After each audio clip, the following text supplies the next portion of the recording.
Tiniyak ngayon ng Malacanang ang pinag-ibayong kampanya laban sa korupsyon sa gobyerno, kabilang na ang smuggling. Ayon kay Presidential Spokesman Edwin Lacerda, walang papaboran ang Administrasyong Aquino sa pagsusulong ng nasabing kampanya. Nais-an niya ng Pangulo na maipatupad ang mahahalagang reforma upang maisulong ang pag-unlad ng bansa. Si Rocky Ignacio nag-uulat live mula sa Malacanang. Rocky? Yes, maraming salamat, Attorney Mark. Ayon sa Palasyo, antabayanan ang isasagawang reforma sa Bureau of Customs. Ayon kay Presidential Spokesperson Edwin Lacerda, hindi naman daw dapat kasi pinagdudahan ang determinasyon ng Aquino Administration na supuin ang korupsyon at iba pang uri ng katiwalian sa bansa. Para naman po, sa mga kawaning walang balak tumalikod sa kulturang wawang, tapos na ang pakikiusap. Nagkaroon kayo ng 3 taon para ipakita handa kayong umayos. Ngayon, hahanapin, kung hindi ko pa kayo nahanap, pero yung hindi ko pa nahanap, talagang lalahatin ko na kayo. Ngayon po, pasensyahan tayo. Walang tuwang sa Aquino Administration ang lahat ng uri ng katiwalian kasama ng smuggling.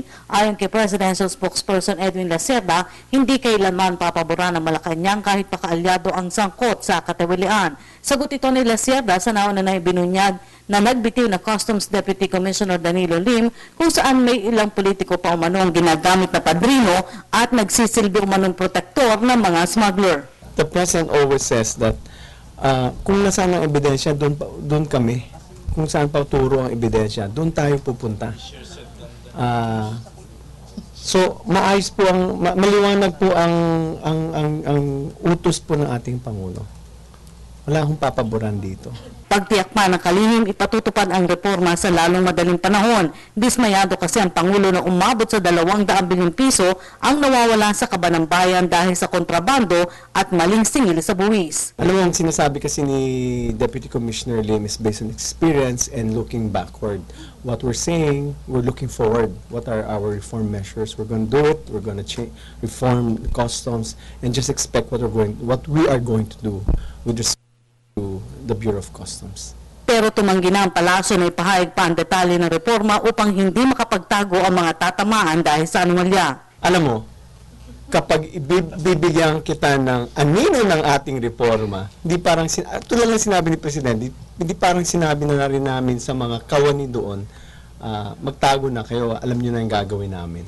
So, if I even give you a glimpse of it, I'm certain that they will be made aware of what the reform measures will be.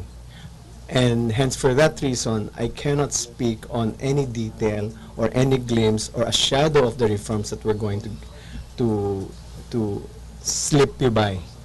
So, it's better for us to wait for the reforms to be announced. Samantala, wala pang aksyon ng palasyo sa pagbibitiw ni Lim at Deputy Commissioner Juan Lorenzo Tañada, pero kinumpirma ni Lacerda na natanggap na ng Office of the Executive Secretary ang resignation letter ni Tañada. Nagbitiw ang dalawa isang araw matapos ang mahigpit na pahayag ng Pangulo sa ahensya sa kanyang SONA. Nauna nang sinabi ni Pangulong Aquino na patuloy na iiral ang kampanya kontra korupsyon hanggang sa pagwawakas ng kanyang termino sa 2016. At yan po ang ating pag-uulat mula dito sa tulong ng RTVM. Ako po si Rocky Ignacio para sa Telebisyon ng Bayan. Maraming salamat kasama Rocky Ignacio.